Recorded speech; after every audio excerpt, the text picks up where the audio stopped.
Hi everyone, I'm Allie Rubin and I work with Secretary Clinton and Chelsea Clinton at the Clinton Foundation, and I want to welcome you here to our first No Ceilings conversation. Before we begin, I wanted to explain to you a little bit about how today's going to work and who you'll be seeing. So we're going to start by explaining that we're here in the Lower East Side Girls Club in New York City. We've got about 100 people in the room with us here. We'll also be using Skype to connect with 4 different schools throughout the country: Hathaway Brown in Shaker Heights, Ohio, the York County School District in York, Virginia, Seattle Girls School in Seattle, Washington, and the KIPP Delta School in Helena, Arkansas. In order to include as many people as possible in the conversation, we're also using live stream, which several of you will be watching in your homes and schools throughout the country. We have representation from all 50 states, and we want to hear from you. So we're going to encourage you to use the message box below your screen to send in your comments and questions and provide your name, age, and where you're writing from. We'll also be following the conversation using Twitter and Facebook, so please use the hashtag #NoCeilings. Now we're going to get the show started, so thank you for tuning in, and we hope you stay in touch.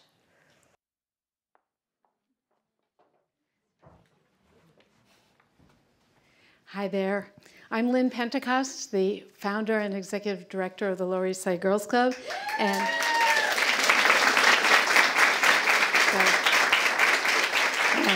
so welcome to the Lower East Side Girls Club Center for Community. 18 years ago, the Lower East Side Girls Club didn't exist. No staff, no programs, no building. But we had a mission. We had identified a huge gap in opportunities and services for girls and women, and we also identified a place to start, our own backyard. In little under 2 decades, we completed a successful capital campaign and built our dream building, where you are. Art studios, yoga center, fashion design and maker shops, digital labs, a culinary training center, bio lab, screening room, and right above us, a 64-seat full dome planetarium right here in New York on Avenue D. Since we opened last November, everyone has been asking the same question: how did you do it? How did a group of neighborhood moms pull this off? Well, you've probably heard the African proverb, if you want to go fast, go alone. If you want to go far, go together. And so we consciously set out to create a new model of community organization by welcoming the support and collaboration of our families, schools, local businesses, academic and faith-based communities, and our elected officials. This Girls Club didn't happen by itself. Together, we've made this happen. The Lower East Side Girls Club is honored to welcome you into our family today, and with this story. In 1999, 15 years ago, which is around the time most of you in this building were born, the founding mothers of the Lower East Side Girls Club were organizing our first real awards benefit. It was a gala, an event to honor and thank the women of our community for their support. Someone told us or suggested that a gala needed to have an honorary chair. And so we sent off a letter to a woman in Washington who we much admired, asking her to be our honorary chair.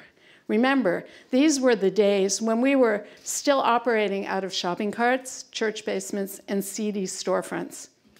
A few weeks later, we received a letter on White House stationery that said, "Dear friends, as honorary chair of the Lower East Side Girls Club Gala, I am pleased to have this opportunity to send greetings to each of you attending." We were surprised. We were thrilled. Surprised that the most visible woman in the world, Hillary Clinton, had said yes, and thrilled to know that she was in it with us, in it for the girls. And that letter also said, we can teach our girls, I'm quoting, that they can go as far as their dreams and abilities will take them. Together, we can stand beside them, believe in them, and help guide them until they get there. That's when the Girls Club knew that we were going far and we would not be going alone. We were and still are in it together. And now, I'm pleased to introduce you to Terry McCullough, the director of No Ceilings, the Full Participation Project, a Clinton Foundation initiative. Thank you.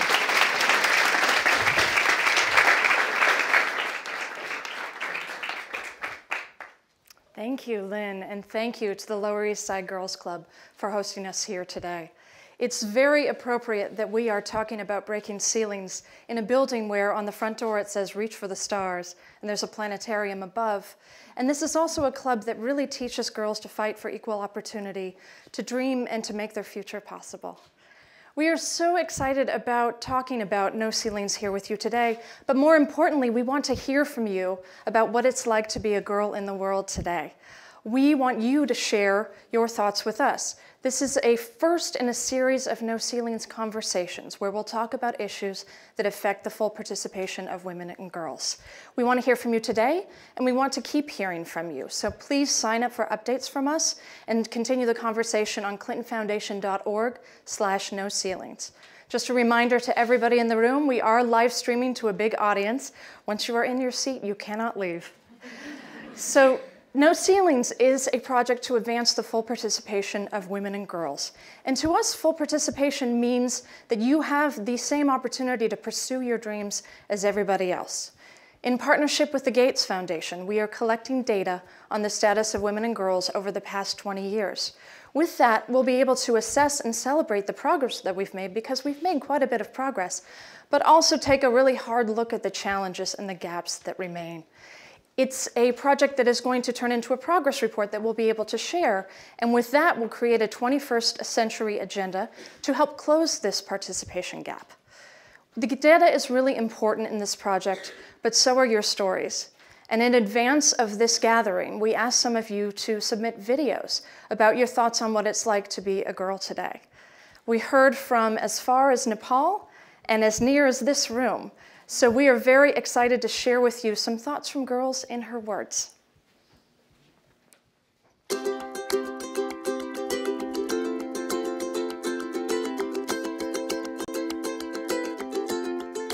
like Rosa Parks because she was the first woman to stand up for what she believed in. A person that I look up to has to be my mother. And she inspires me because she had a heart transplant when I was 2, so she's still moving on with life. She's not giving up. I love Tris from Divergent. I think she has like so much girl power. When I grow up, I want to be a lawyer or a DJ. My favorite subject would be math.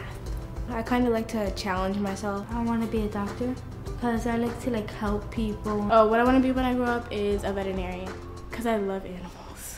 In the future, I'd like to be a businesswoman, to open a recording company for women singers. What it's like to be a girl is that it's fun. You're one of a kind. You don't have to be the way society wants you to be. You can be your own person. Women are expected to be in houses, not to be in business. I was married at the age of 16, and I did not have the opportunity to finish my school. Girls face many problems in Nepal. Since my mother was not educated, she wanted me to drop out of school and then work as a laborer. So I think if all women and girls are educated, it'll be a lot easier for girls to reach their full potential. It's really hard for girls to speak out for themselves, especially when they don't have the correct resources or the correct influence around them. It makes me feel upset because I feel like girls are supposed to be treated just equally to males, and that we're all the same. It's funny because where do we come from? Women. You wouldn't be here if it wasn't for a woman.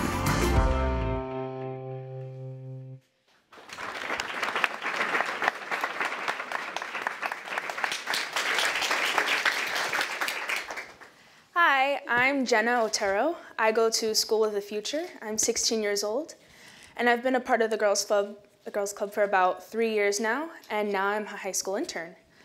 And if I was to describe the Girls Club all in one word, it would be amazing.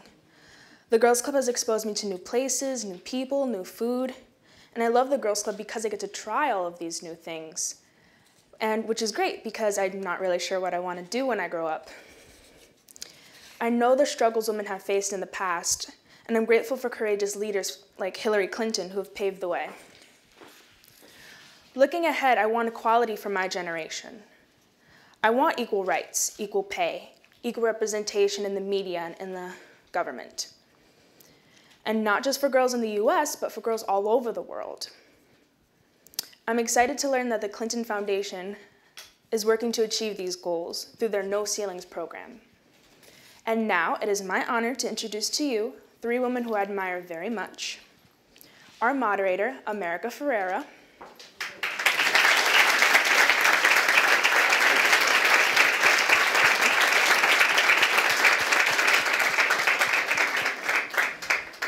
Vice Chair of the Clinton Foundation, Chelsea Clinton,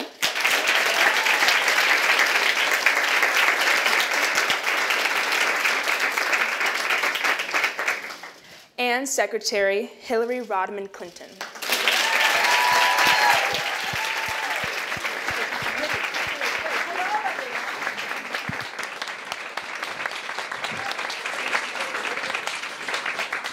Thank you, Jenna, for that lovely introduction. What an amazing way to kick off this incredibly exciting event, the first ever No Ceilings conversation.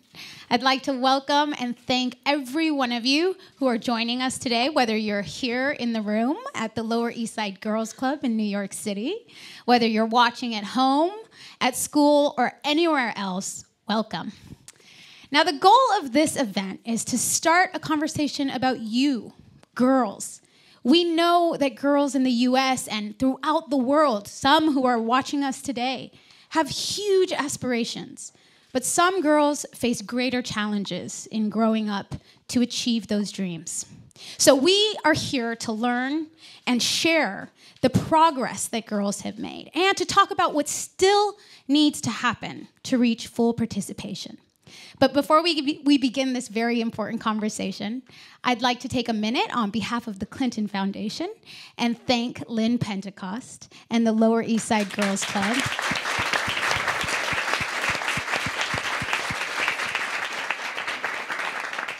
for hosting us in this extraordinary building where you do extraordinary things. And I'd like also to give an enormous thank you to Microsoft and to Skype, who are powering this multi-platform digital international conversation. Thank you.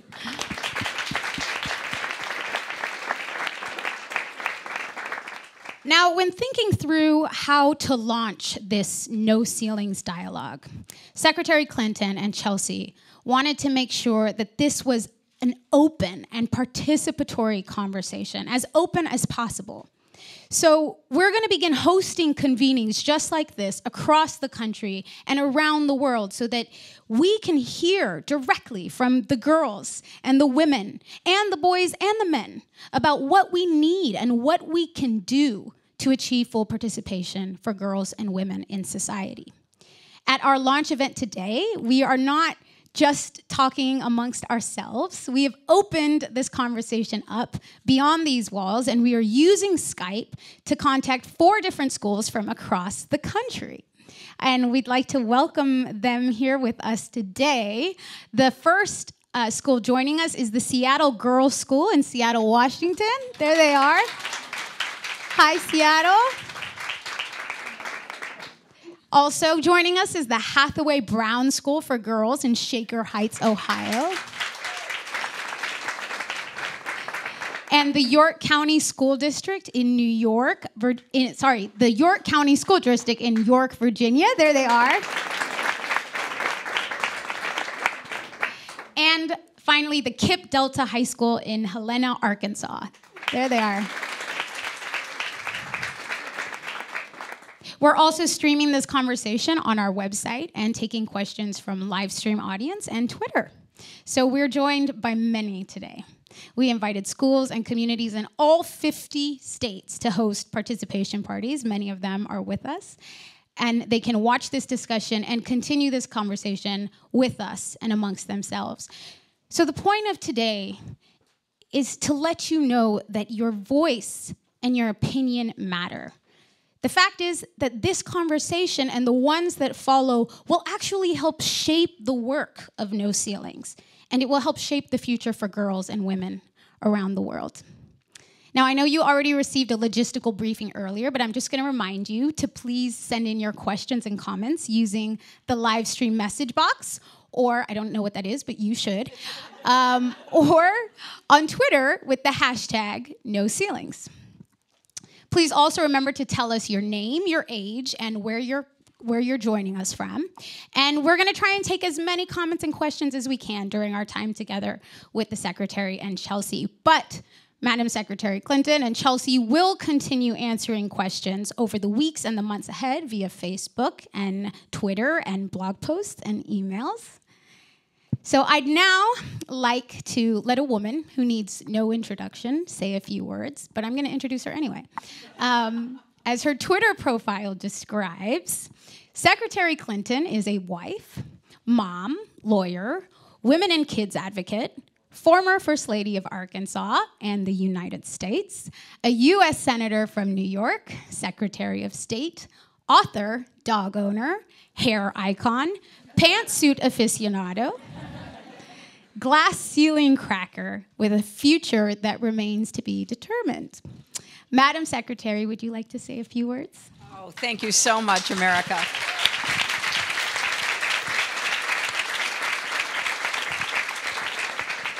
I am so excited to be here with all of you, and I'm delighted. All those years ago, Lynn, you asked me to be the honorary chair of the first gala benefit for the Lower East Side Girls Club, because this is such a fantastic organization. I see a number of the young women here today wearing the T-shirts, and we've learned more from Lynn about all of the great projects and initiatives and opportunities that are offered here at the club. And it's a great example of what young women everywhere need. Young men too, but we're focusing on girls and girls' participation, and very often there aren't those kinds of opportunities to come together, to be mentored, to learn more about yourself as well as other things you're interested in. The No Ceilings Project has a beginning back in 1995 when I went to China, to Beijing, to speak out on behalf of women's rights and girls' opportunities and lives. And I gave a speech, but also what happened there, besides the theme that women's rights are human rights, was that 189 countries came together and signed up to what we called a platform for action.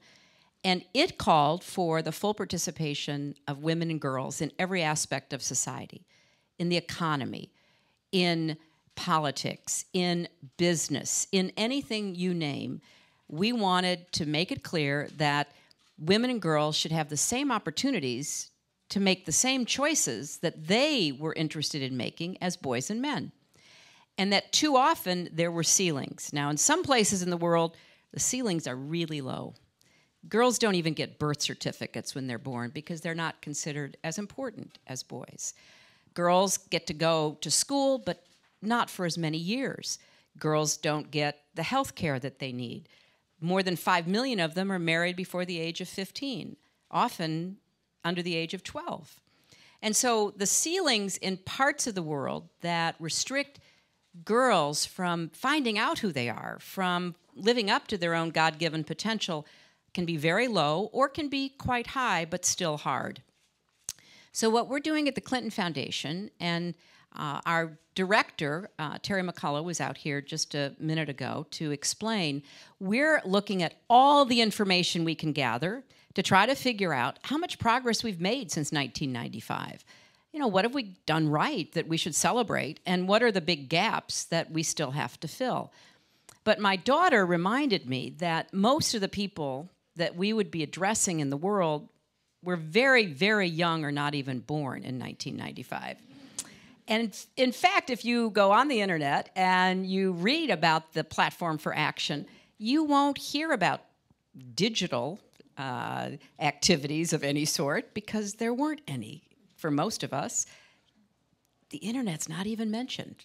Just think about how much our world has changed. We're now, thanks to Microsoft and Skype, we're powering this discussion literally all over the world.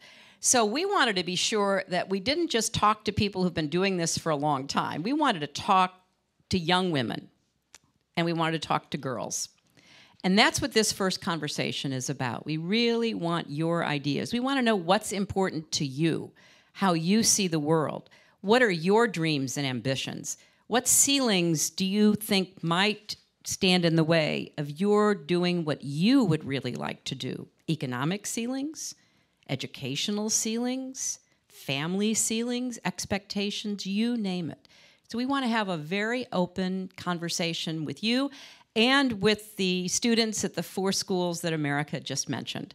So I'm thrilled that you're here with us, America, and you're going to be moderating our conversation as we talk about what no ceilings means or doesn't mean to young women today. Thank you, Secretary Clinton. Yes, right before we get to these incredible questions and comments that we can't wait to share, would like to take a second to say hello to our other guest, a friend of mine, a woman who constantly inspires me personally and others.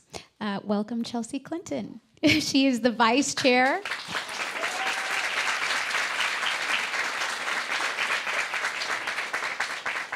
Chelsea is the vice chair of the Clinton Foundation. She's a champion for women and girls in her own right. She's a special correspondent for NBC News, a global health leader, an advocate for our generation, and she's a daughter and a dog owner as well. I am. Well, thank you, America, and thank you again to Lynn and the Lower East Side Girls Club for having us here today. To segue a bit from what my mom talked about, one of the reasons we're having this conversation first with girls is that we do want to ensure that we're asking the right questions. You know, how do you define full participation? What would full participation look like for you in your families, in your neighborhoods, in your communities, in our country, in your country, if you're not joining us from the United States? Because we know that we're not the same generation that you are. The challenges that my mom faced were different than the ones that I faced, and the ones that I faced are different than the ones that you're facing as you navigate the inevitably turbulent trials of being a teenager or a young person anywhere in the world. And so as we think about this work over the next year and a half in advance of the 20th anniversary of the Beijing conference in 1995, we really want to ensure that our work is reflective of what your dreams and your aspirations and also candidly your frustrations are. So please be candid with us, and if you're not comfortable sharing your thoughts or asking your questions in a somewhat public forum today, we certainly hope that you will follow up with us afterwards. As America said, this is the beginning of the conversation, certainly not a singular conversation, and clearly not the end. So thank you for spending your time with us here today. Thank all of you to the schools across the country and everyone who's joining us otherwise via live stream, Twitter, or Facebook. We hope that you will continue to share your ideas about what has enabled your lives to hopefully be more free and more empowered by your own choices than maybe your mother's were, but also still what is holding you back. And if you're not quite yet ready to speak up or shout, please still stay in touch with us. And we hope that our work over the next year and a half really will reflect what you hope for your futures and for someday your daughters. Thank you, Chelsea.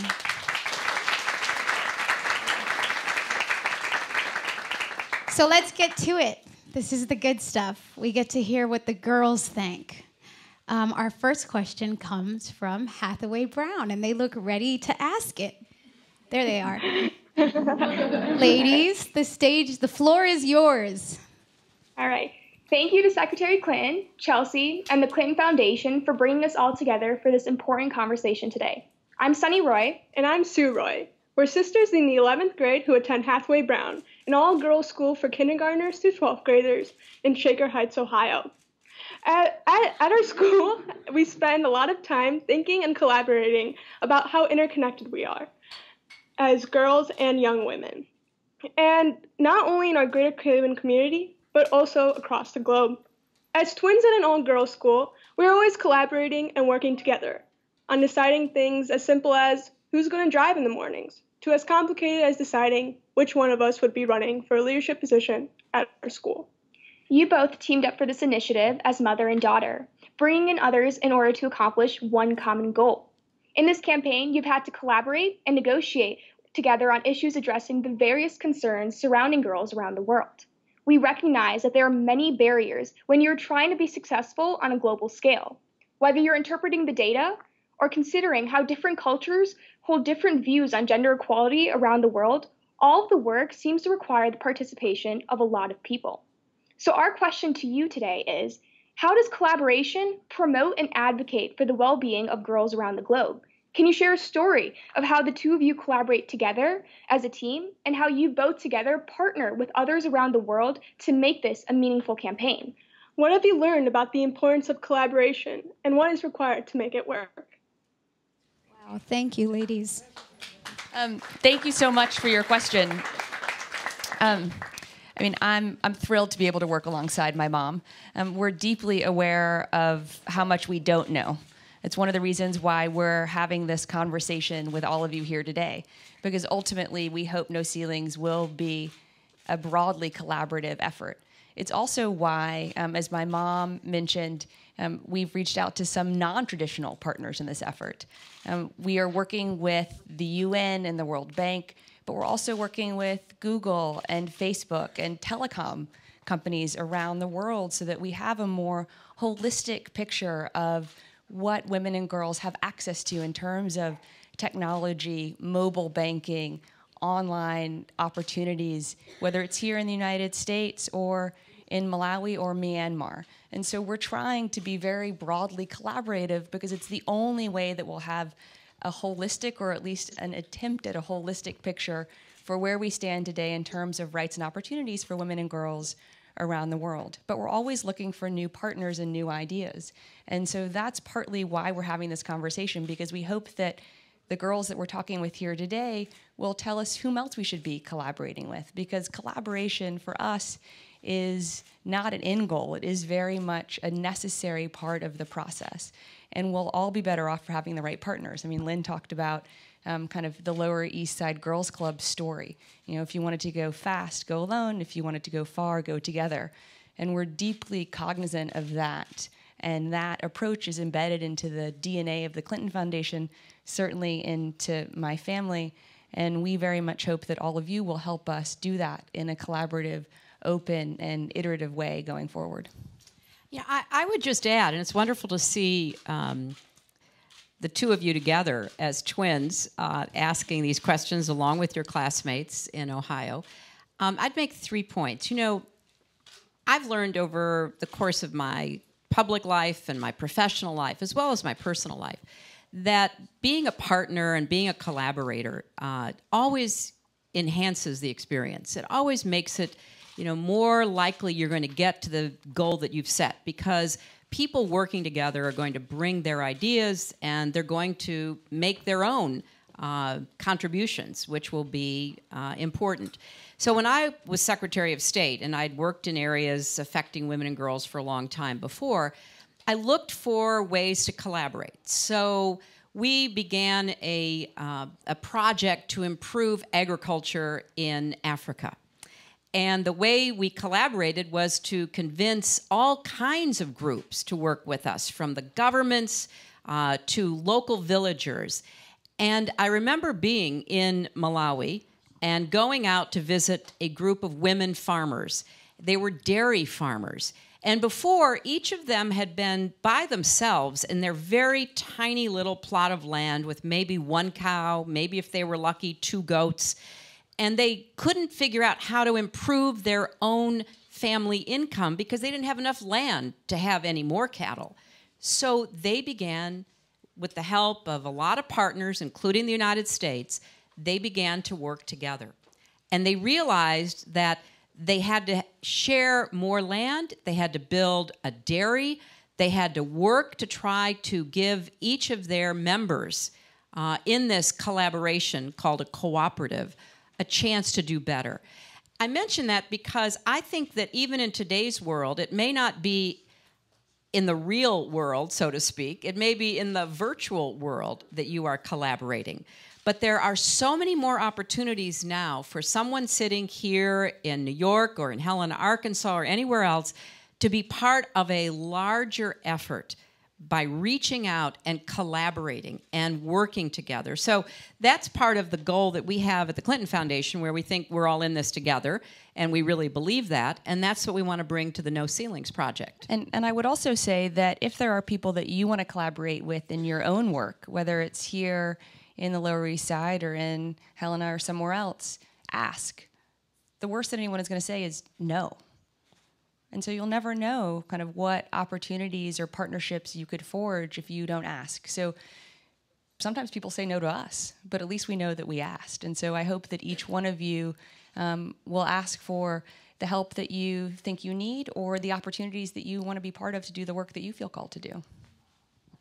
Thank you, ladies, for your question. It was a wonderful question. And I think, too, it's important that we send the message to girls to see each other as collaborators instead of competition. Don't you think that's right? I mean, what would you say to young girls amen to that. in high school who Let the congregation say amen. I would think that, you know, growing up in high school, I remember, it wasn't so long ago, that you grow up as a young woman and you don't learn very early on that other girls can be your partners. And I think that's an important message that we continue to give our girls. And now we'd like to take a question from a young woman in the audience. Is there somebody who has a question? I saw your hand go up first. Why don't you stand up, tell us your name, your age, where you're from, and your question. Hi, I'm Jules. I'm from Park Slope in Brooklyn. Sorry, what was the other question? Oh, just whatever your question is. Oh, I had to say something else about myself. Okay, my question is, do you have any advice for young girls who want to speak out about issues they care about, but they're too afraid to speak out because of the pressure society puts on them to remain silent? That is a great question. Well, first of all, I think if you're going to speak out, you have to be well prepared. So you have to really study what it is you're interested in and try to learn as much as you can about it so that you have an informed opinion when you speak out. It doesn't mean you have to agree with other people, but you have to know well what it is you're trying to say. And if you're literally talking about speaking out, you need to practice how to speak out. You know, most people are scared to death of speaking in public. In fact, in some surveys, it ranks above dying in a fire. I mean, people are just scared to death that they're going to embarrass themselves or forget what they were going to say or whatever. The only way around that is just to practice. And so once you know what you want to speak about and you've studied and you've really decided you want to do this, then you have to figure out how you're going to communicate it. Now, for some people, it may be verbally speaking. For others, it may be writing. And equally effective, depending upon which you choose. And then what is your audience and how are you going to reach them? And I think in the many examples that are running through my mind, it takes courage to speak out on something, especially if it's not popular or not something that people expect you to speak out on. So it's always good to have at least a friend or two to kind of cheer you on and support you, because it can be really lonely when you get out there and speak out. But if you feel strongly about something, don't stifle it. Don't swallow it. Speak out about it. And I want to echo what America said, and that is, speak out against meanness, speak out against pettiness, speak out against discrimination and prejudice, and try to get other people to agree with you that we just don't have time for that kind of, nasty behavior between and among people. So whatever it is you're interested in speaking out, just be careful that you're ready and then go ahead and do it and be prepared for whatever the consequences might be. And I always tell people something that I read that Eleanor Roosevelt had written many, many years ago. If you are in the public arena, you have to grow skin like rhinoceros hide. You can't be easily hurt, because if you're going to get out there, that could happen. And secondly, take criticism seriously but not personally. So if somebody says, I don't agree with your idea, that is a perfectly legitimate thing to say. But if they try to tear you down as a person in order to undermine your idea, don't let them do it to you. So I would just say three quick things, building on what my mom said. I would urge you to practice just as much in your writing if you're planning to speak out through the written word, whether it's a blog post or a tweet or an online op-ed, because I think too often those are treated as kind of fora in which more hasty language is acceptable. But if you really want to be effective, I think it's just as crucial that you practice expressing yourself in a written way as in a verbal way. Second, I would urge you to look for other groups that are speaking out about what you care about. Even if it's not here in New York City or in the United States, there might be other groups in other cities or other states or other countries who have effectively advocated for whatever changes you might even be agitating for. And so look for what's been effective, because I think if you're going to speak out against something, it will be more powerful if your speaking out is coupled with a potential solution. And so that it's not just the anger, and sometimes anger is absolutely appropriate, but that it's also affirmative for how reality could be different. And then third and finally, I couldn't agree more with what my mom said about ensuring that you have a friend along the way, both to help you prepare as a sounding board, but because sometimes the work of trying to make the world a better place can be lonely. And I think it's important that we kind of protect ourselves from ourselves in some way and try to minimize whatever vulnerabilities we have, because certainly the critics will come. And thick skin is crucial, necessary, but not sufficient. So find people who are doing the work that you resonate with and learn from them or learn with them, but also ensure that you have at least one friend along the way. Thank you, Jules, for your question. That was a great question, Jules. So now we're going to take a question from the Seattle Girls School via Skype. Are you ladies ready to give us your question? Hi. Hi, my name is Franny Rainbow, and I'm the 7th grade student council president here at Seattle Girls School. I know the underrepresentation of women in the STEM, science, technology, engineering, and math fields is a problem. At Seattle Girls School, we're trying to fight that problem by doing our own STEAM program, which adds the A for the arts. How do you think programs like this will help women and girls in the future workforce? That's a great question. I love that there's a life-size cutout of my mom in the background, which actually might even be larger than life-size. So that's awesome. Thank you for that. If you ever get tired of it, I definitely have room in my apartment. I love your question because I am obsessed with this. And I'm obsessed with this partly because of the ground that we've lost.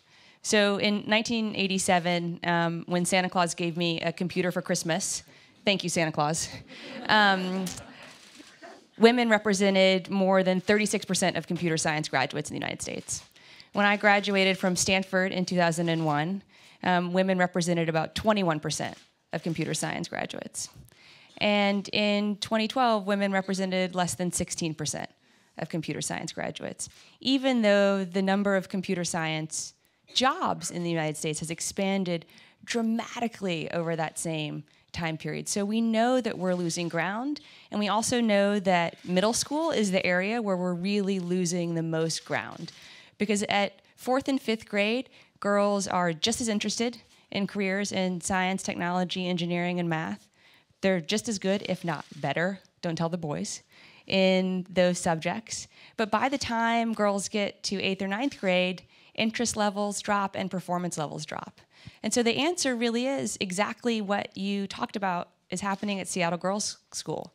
It's ensuring that girls stay engaged in STEM or STEAM, and that they see real-life examples of who they themselves can grow up to be, so that Sally Ride isn't just treated as an anomaly. She's an example, but she's certainly not alone. And so helping girls gain the skills, but also kind of to fuel their imaginations of what their career pathways could look like in those areas is something that we'll all be better off for.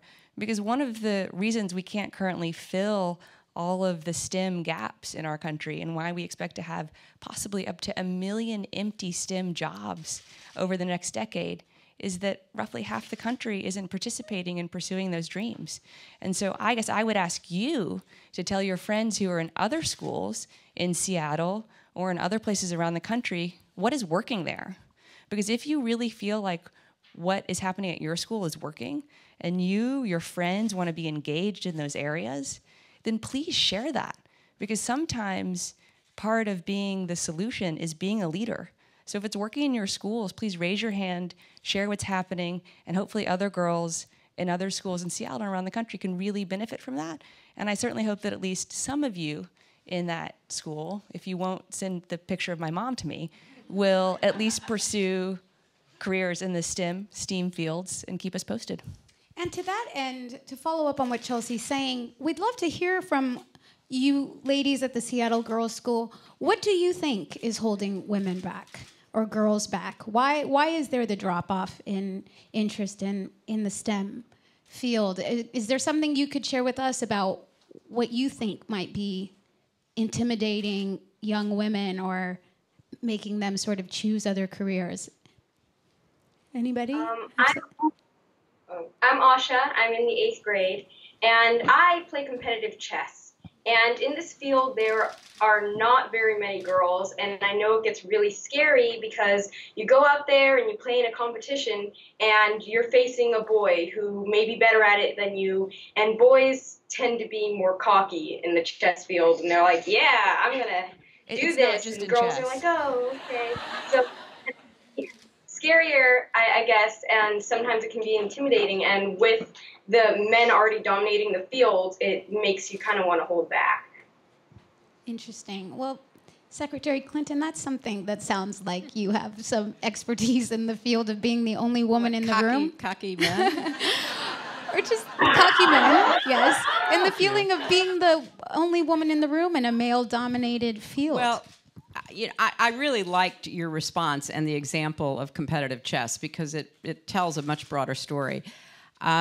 I do think that a lot of young women, starting as Chelsea was saying in middle school, begin to get either intimidated or frankly just turned off. You think, life is too short. Do I need to compete for everything that I want and still take all of this incoming criticism, the insults, the behavior that seems so childish or wrong-headed?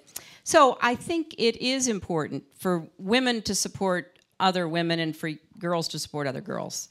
So that you, again, I go back to this point, you don't feel alone. You don't feel like you're the only girl in the class who is facing this. You're the only woman in the room who is facing this.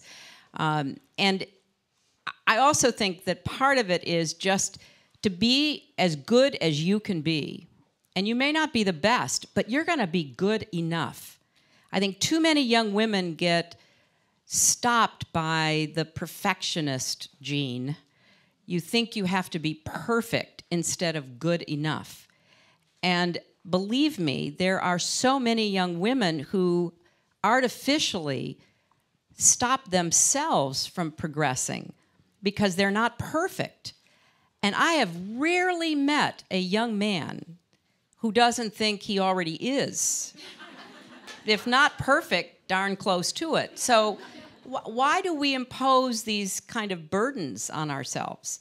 And why do young girls push each other in that direction? Those are questions that I hope we'll get some more understanding of, because that there's also a psychological game that's being played, trying to get into your head, which means that's part of the reason why the guy sitting across the chessboard is behaving as he is, because you're going to stop and be thinking about his behavior instead of your next move.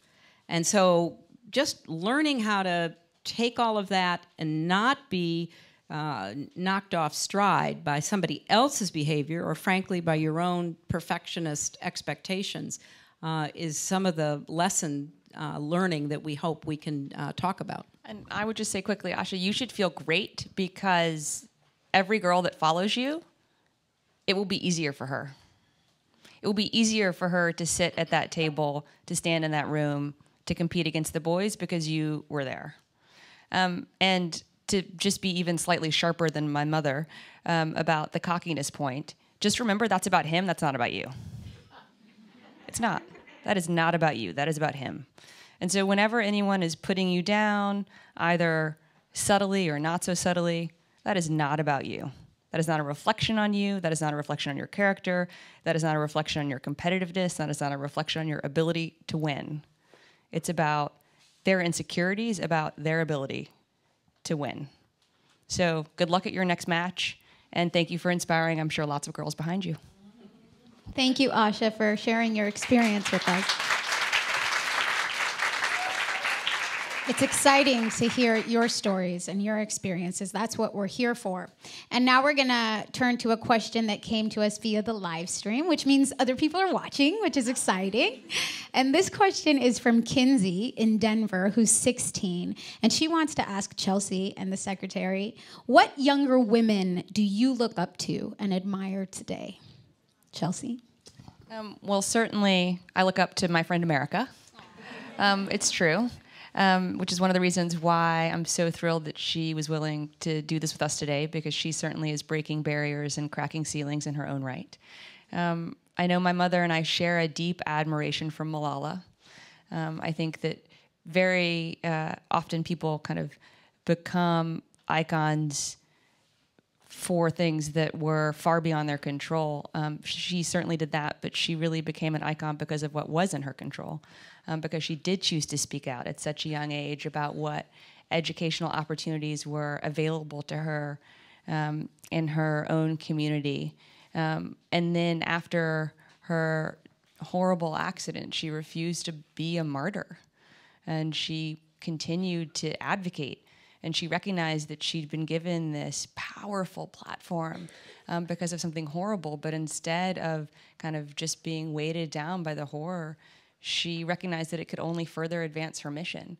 And so she continues to advocate on behalf of girls around the world now for educational opportunities. And I find that tremendously inspiring. And that she started on that journey when she was 12 years old.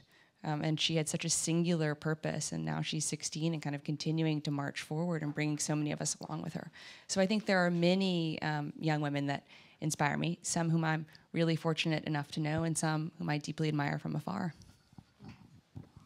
Well, I would just echo a few additional words about Malala, because I think the point that I would make about how impressive she is that she didn't really get intimidated, and frankly, never got afraid, even though her life was threatened. And that is extraordinary. There she was, going to school, being threatened by the Taliban all the time, and she kept speaking out and saying that girls had as much right to go to school as boys, and she was going to keep going to school. And when she was shot and nearly killed and has been through numerous surgeries, Chelsea and I have seen her several times since then, and she's undeterred. And it's not because she is so wrapped up in her mission that she doesn't know what's going on. She knows exactly what's going on. She knows that she's still being threatened. She knows that there are men today who would kill her if she went back to Pakistan. But she also believes that she can, through her continuing speaking out, perhaps tear down ceilings that prevent other girls from being able to go to school. And that's an incredible gift. So it's not only what she did for herself and her speaking out on behalf of her own education, but the courage that she's given to so many people, and not just girls themselves, but to young men and to parents of daughters who want to make sure their girl child has the same opportunities.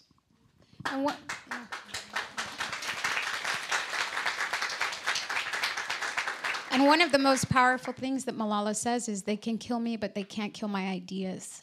To echo what Secretary Clinton was saying, you can be attacked personally, but the value of your ideas and what you're standing for still stands. That was a wonderful question. Thank you so much. So we're going to now take a question from Kip Delta. Are you there? Hi, Kip Delta. Are you ready to ask us your You ready to ask us your question? Yes. Good afternoon. My name is Takina Watson. My teammates and I at Kip Delta Collegiate High School in Helena, Arkansas are honored to have this opportunity. In our community, we are fortunate to have many empowered female role models. Many of us come from homes where our mothers or grandmothers are the head of the household. The women in our lives are full participants in the community that we've grown up in. At KIPP, we are preparing to go to college in new communities and enter fields where we know this may not always be the case. From your experiences, what mindset or strategies are most important as we seek to empower ourselves to reach our full academic potential in college? That is such a great question, and I am so proud of the KIPS school, KIP Delta Collegiate High in Helena, Arkansas, where I've been many times. And it's a great school, and these young women are really making a name for themselves.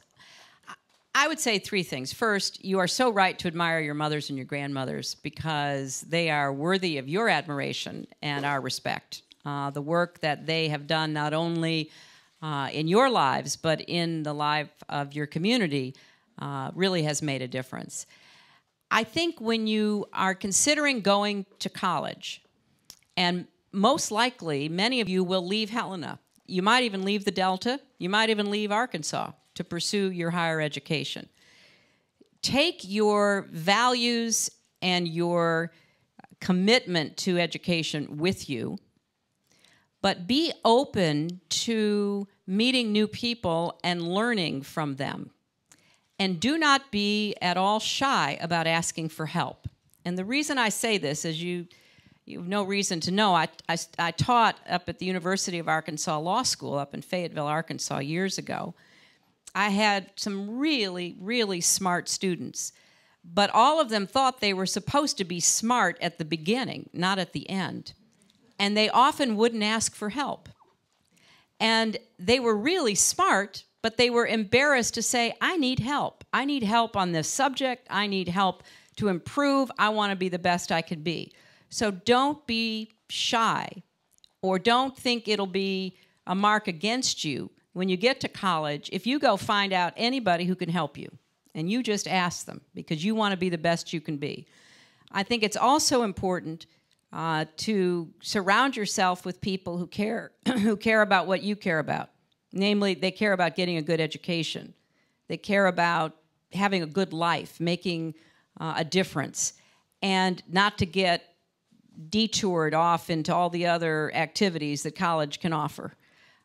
So I think if you keep yourself grounded in how you were raised in Helena, and you remember your mother and your grandmother and the other people in your life who have helped you get this far, and you're not embarrassed to ask for help so you can do as well as it's possible for you to do, I think you'll do just fine. And I know you've been well prepared at KIPS, so I'm looking forward to learning about where you all go and how well you do. Chelsea, would you like to add to that? I would just add that I'm thrilled that you mentioned your mothers and your grandmothers. I think that who we choose as our role models is really important. And I echo what my mom said in being open and willing to meet new people with new interests from new places wherever you go to college, whether it's down the road or across the country. I also, though, echo what she said about kind of remaining rooted in the values that your grandmother and mother taught you. I mentioned Malala earlier because I was asked about a young person that inspires me, and she certainly does. But no one inspires me more on a daily basis than the memory of my grandmother, the living example of my mother. And I never feel badly about that. And so if you feel the same way, never apologize for that. If your mothers and your grandmothers continue to inspire you. My grandmother had an adage that has become a mantra in our family, that life's not about what happens to you, it's about what you do with what happens to you. And each of you have been given a tremendous opportunity by being at the KIP Collegiate High School in Helena. And I have no doubt that each of you will make the best of it, and I have no doubt that that's what your grandmothers and your mothers would want for you. And I have no doubt that each of you will inspire other girls into the future. So good luck.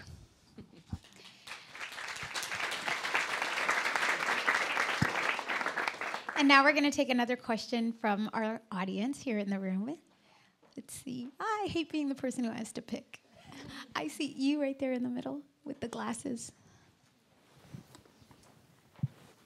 Okay, hello, my name is Anna. I'm a representative of the Girls Inc. in downtown Brooklyn. My personal question is that with such international problems such as human trafficking and sex slavery that involves also women, if you were always given a chance to actually take an action toward that, what would it be? Like, what would be your first steps towards making a chance for that, like change? Secretary Clinton. Well, that's a great question, and I love Girls Inc., so I'm glad you're here. I've done a lot of work on human trafficking, which you mentioned, and it's one of the most horrible crimes that is committed anywhere in the world. And particularly for young people, girls and boys, oftentimes it's a lack of education for themselves and their families that leads them to be trafficked. Because often they are sold by their families, or they are enticed by the promise of a job, and they don't have either enough experience or enough education in those families and in those settings to resist the stories, the lies that are told. So although we have to do more to end trafficking, and we have to do more to find and prosecute and imprison the people who make money off of it, because it's a huge moneymaker, we also have to promote education. So honestly, I think it's hard to imagine stopping trafficking without better education that gives more families a better potential for greater income to make better decisions for themselves and their children. I have visited rescue camps where girls and young women have been rescued from horrible situations, and many of them are very young, and oftentimes they have never gone to school or only a little bit of school, and they were put into the most terrible circumstances. And I've been in villages where you can see the homes of the families that sold their daughters. They usually have like a satellite that they have been able to afford so that it can be linked to television, which they'd never had before. Now, why are people doing that? Some of it is just they're evil and cruel and, you know, very mean-spirited people. Some of it is they don't have any regard for girls, and girls are not important, so they would never sell a boy, but they'll sell a girl.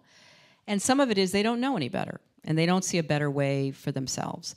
So although we have to have tough laws, and we have to enforce them, and we have to rescue girls and boys who are in forced labor or forced prostitution or any kind of forced situation from trafficking, education will give everybody a better chance to make better decisions. So we have to keep working on that too.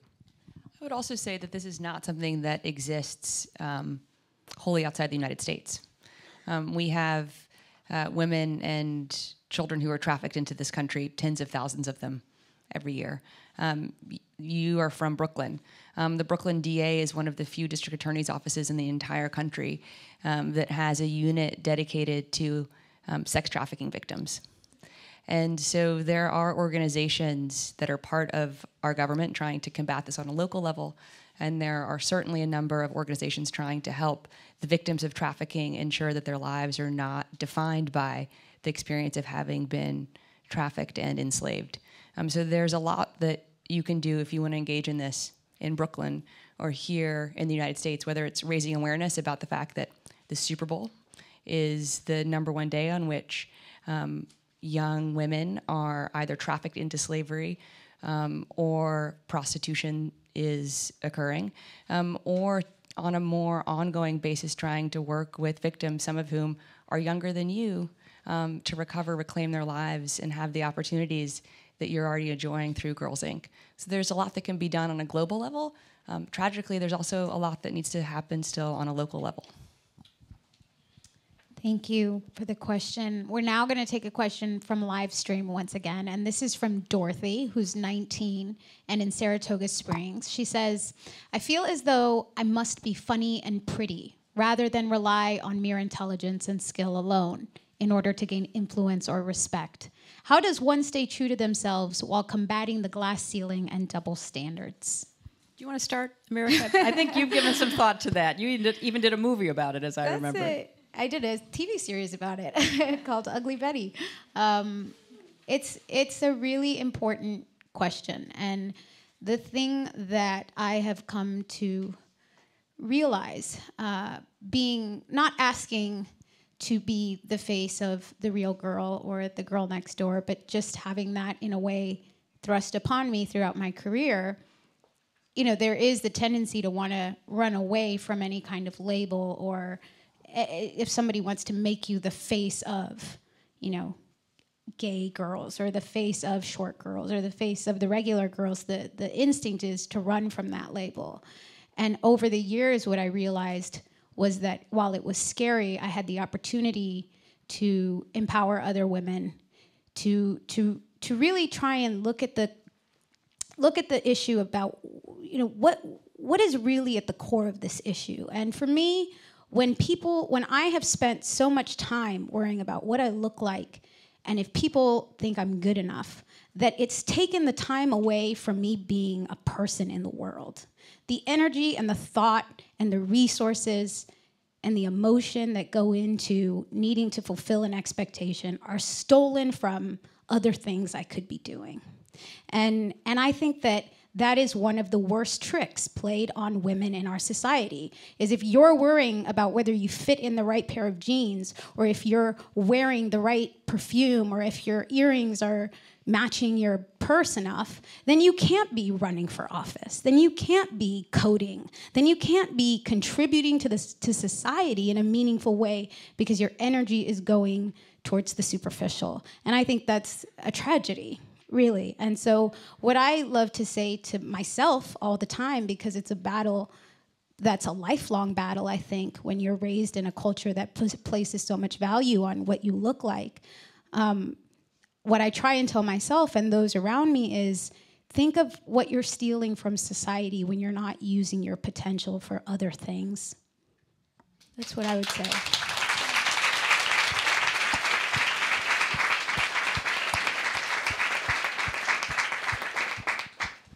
Do you have a follow-up? We have nothing to add. Thank you for throwing that question my way. That is one that I'm particularly in a good position to answer. Thank you for that question via Skype. And now we're going to take another audience question. And in fact, we want to be more specific about this one. We'd like to hear your thoughts on these double standards of beauty and women. Yeah, you seem like you have something you want to say. Hi, how are you? My name is Nova. I'm 19 years old, and I've been in the Lower East Side Girls Club now for 9 years. I have a very different glass ceiling than some of the girls are exhibiting here. For the first time publicly, I want to say that I'm an undocumented immigrant.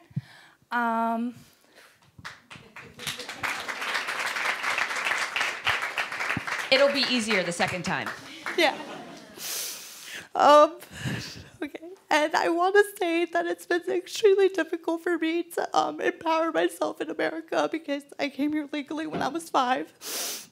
And I came from Split, Croatia, where I was born. And it's been very hard because I don't have the documentation needed to get a job, to vote, which is essential, obviously, to women representation, to buy an apartment, to take out a loan to go to college. So I couldn't even go to my dream college because of that, to get no financial aid.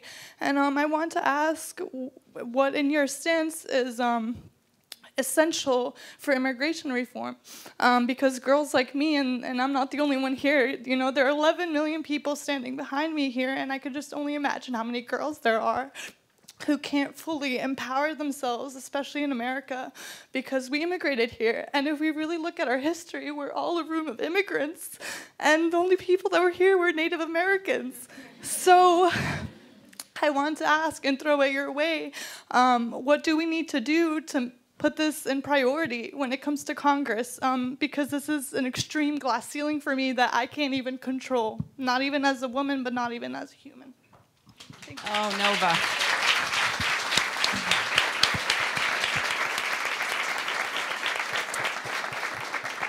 Wow, that was incredibly brave.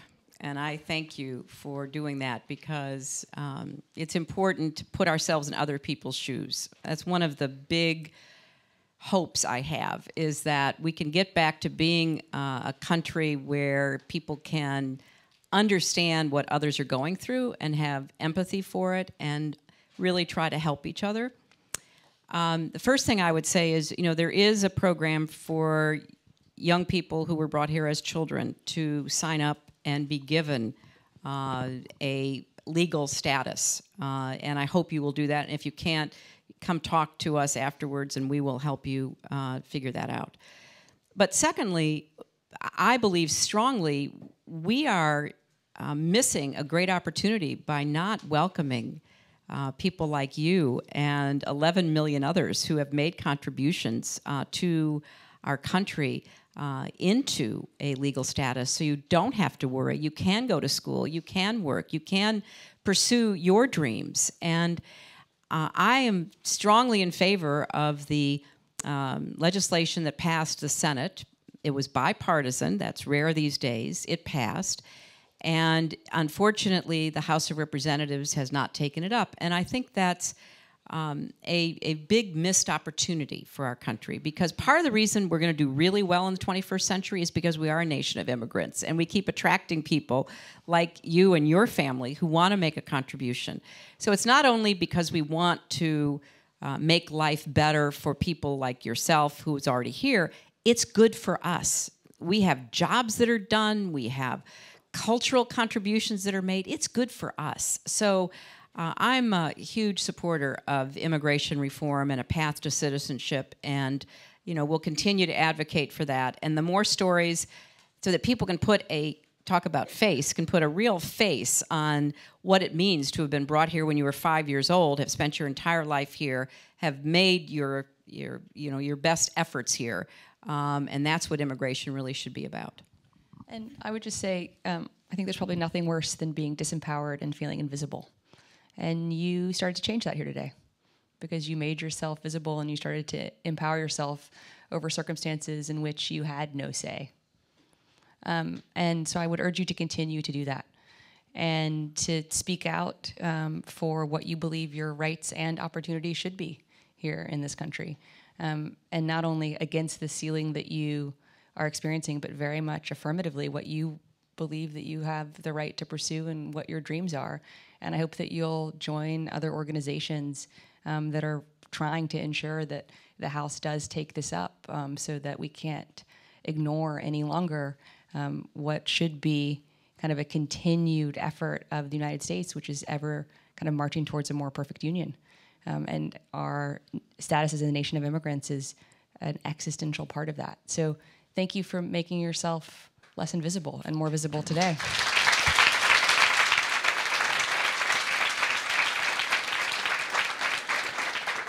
And I would add to that even though it feels like you're powerless and you're helpless, the truth is that you sharing your story puts a face on this issue that others don't necessarily see. So talking to your friends about what this issue means to you, you may not be able to vote, but maybe your story will convince them to vote and to go out and help change your situation because they understand the issue on a personal level. So you still have the power to empower those around you to have compassion for your story. Now we're going to take another question from our first question from the York County School Division. Are you ready to share your question with us? Yes. Hi.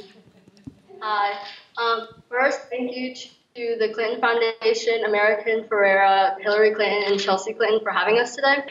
My name is Cindy Sun. I'm in 9th grade from the York County School Division. And our question is, how is the U.S. government promoting gender equality on both a national and global level? Seems like Secretary Clinton could answer that one. Well, let's see.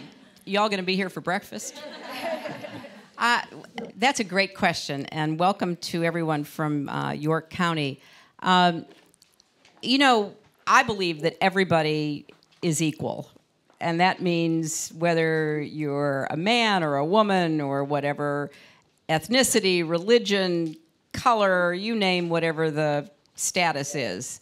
And as part of the work I did as Secretary of State, I tried very hard to make sure that the rights and responsibilities and opportunities of women and girls were a part of our foreign policy. So around the world, we have stood up for, talked out about, funded programs to help more women and girls. We've tried to make it clear that there's a connection between equality between men and women and democracy and prosperity and stability, things that we want to see around the world. And here in the United States, we've continued to try to remove barriers that exist still today for women and girls' full participation. But your question is a good one because we've made a lot of efforts, but there isn't anywhere in the world where we can say the job has been finished.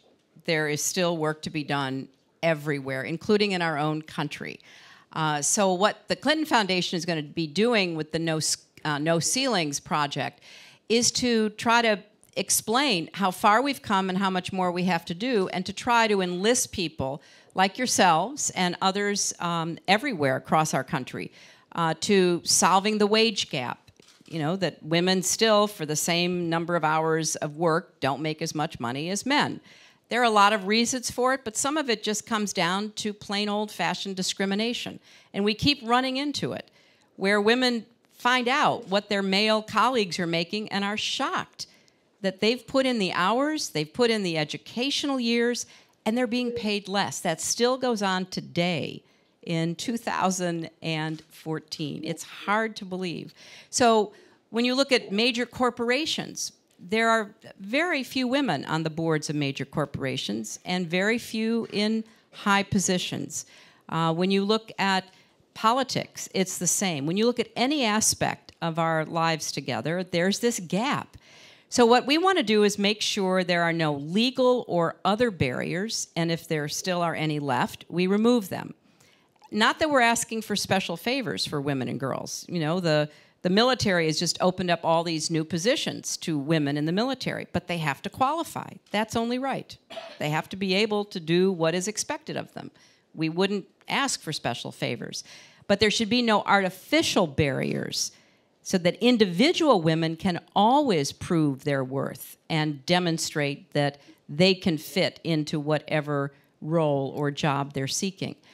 So we're going to be looking at all these different kinds of gaps between gender equality and our reality. And we want to have all of you giving us your feedback and your ideas so that we can do a better job. And I'll just end with one little story I heard the other day. You know, Google, a great American company, was puzzled because they would put out advertisements within the company to already existing Google employees, asking them to apply for, if it was coming time to apply for new jobs. So if you were in position, you know, X, but you wanted to move to position Y, now is the time to apply. And they had so many more men applying than they had women, and they could not figure it out. So they began to change the wording and make it more like, we invite you to apply, and if you want more information, please come to talk to us. So it became more collegial, not a contest, that unfortunately too many women thought they might lose if they tried. So more women started applying. So, I mean, there may be little subtle messages that we're still sending to our girls and to ourselves that prevent us from pursuing certain interests or jobs or opportunities. So those are the kinds of, you know, very clear and maybe more subtle sorts of gaps that we're looking at. And I would just, you know, briefly say you asked about what the U.S. government is doing, and that's what my mom started her answer with, and then she transitioned to what certain corporations are doing, because clearly there are legal ceilings that need to be removed, but there are also ceilings in corporate practice that are less formal but just as hard. There are cultural or social norms that need to be changed, and often those can only be changed by leaders from within those communities. So if you feel called to join this work and you really want to kind of be an effective advocate, think about kind of which ceilings or constraints you want to go after to change, and then kind of who is holding the sides of those ceilings. Because it's not always the government that can make the changes. Sometimes it is a religious leader. Sometimes it is a corporate leader. Sometimes it is really a philanthropic leader that needs to invest the resources in helping prove that a different model, ensuring that more women can have more access to farming technologies, for example, will benefit the whole community. So think about kind of what the ceilings are that make you the angriest, and then kind of who you need to go after to get those removed. Thank you for your question, York County. We have one last question, which is coming from our live stream audience, and this is from Stephanie. Stephanie is asking that the Secretary and Chelsea please talk about how to develop male allies. We often are left to demand equal opportunities for ourselves, despite the fact that men benefit from equity too. This is something my mom alluded to earlier, but one of the things that she did, I think, superbly, and I'm unapologetically biased towards her, as Secretary of State, was ensuring that investing in women and girls wasn't just seen as morally the right thing to do, but the smart thing to do. And so she helped muster existing evidence or helped ensure that funds were available for new research to prove again and again and again that providing girls and women with opportunities equal to those of boys and men really did benefit everyone. And so we now know that that's true across the world, not only in sub-Saharan Africa or Southeast Asia, but here in the United States, in Europe, in East Asia, that if women and girls had the same opportunities that boys and men did, economies would be stronger, countries would be more secure, they would be more stable, there would be less violence. On any metric that often is seen to be a more conventional kind of so-called hard power metric, investing in women and girls is often the surest and most sustainable path to success in those areas. So it's about kind of persuading people with whatever you believe they will be receptive to. Because just telling someone that it's the right thing to do may not win the day. And so knowing who your audience is and knowing who those allies are that you hope will join your efforts is part of it, but it's also knowing what will be persuasive to them. And sometimes a moral argument may be sufficient. Sometimes getting up and telling your story will be kind of compelling enough to have them join you. But sometimes hard facts and evidence really matter. And that's partly why we're doing the work of No Ceilings, because we want to equip all of you in this room or joining us via Skype or live stream with the data that you need to make the arguments on behalf of yourselves and other girls here in your own communities and around the world as to why giving you equal opportunities is not only the right thing to do, but it's a smart thing to do, and the boys and men will be better off for it. Secretary? Oh, no, I agree with that completely. Well, unfortunately, our time for questions is up. That went by really quickly. I'd like to invite the Secretary and Chelsea to say some closing remarks. Well, first I want to thank America, so please give her another round of applause.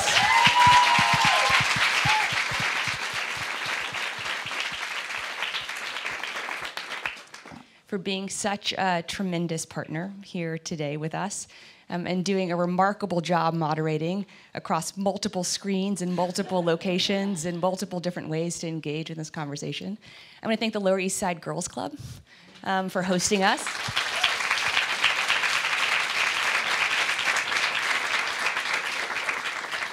I want to thank again Microsoft, Skype, and Livestream for ensuring this could be an incredibly democratic conversation, hopefully the first of many.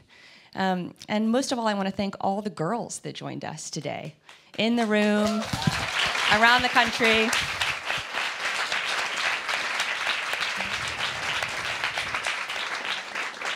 And around the world. As I mentioned earlier, this is the first conversation that we'll be having, and we hope that this won't be the end of your conversations with us. There were so many more hands, not only in the room today, but I'm sure on live stream and Skype than we were able to get to, on Twitter and Facebook alike. So please continue to send us your questions, your comments, tell us what makes you angry, tell us what inspires you. And also, please tell us what you think really has made a difference in your lives versus maybe your older sisters or your mothers, because we want to also know what's working. And we know there's a lot that we don't know, partly because your lives are so different than my life was, than America's life was, than my mom's life was. And we're just so grateful that all of you took your time and your energy and your enthusiasm and shared it with all of us. So please give yourselves a round of applause.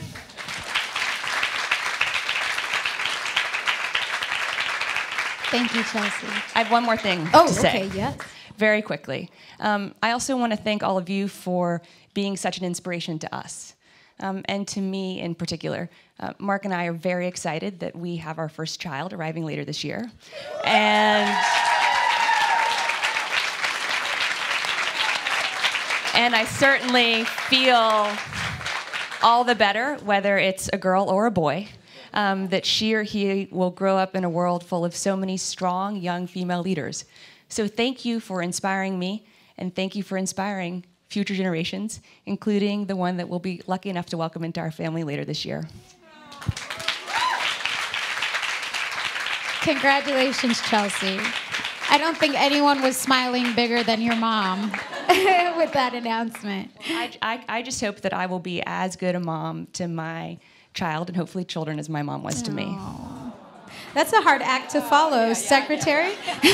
Are you expecting a child? And then, well, a grandchild, yes, which I'm really excited about, and it makes this work even more important because we've made a lot of progress. When Chelsea was saying, "We're so grateful you're here because you're a different generation than she is, and certainly that I am." So even in the course of my life, I've seen a lot of progress.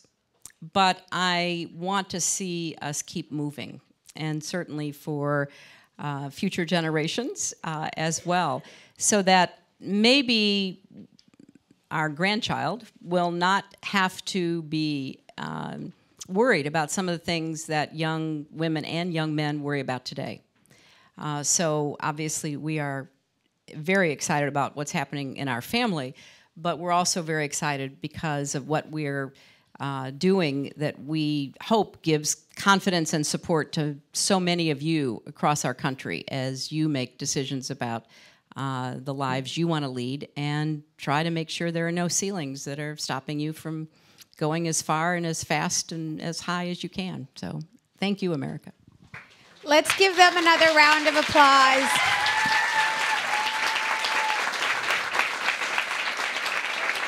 All the girls. I know I speak for all of us when I say thank you to the Secretary and to Chelsea for everything you do to lift our voices and to give us a platform to have this incredibly important conversation. Thank you, thank you. And would love to say thank you to all of you for joining us, all of the ladies who had such wonderful questions, so deep and so thoughtful, and we need more of it. I know we could sit here for a very long time and continue the conversation, and we hope you do. We hope you keep sending in your thoughts and your questions and visiting the website clintonfoundation.org/no ceilings to learn more about this wonderful program and how you can continue to stay involved. And on behalf of the Secretary and Chelsea, I want to thank you for joining us today. So thank you.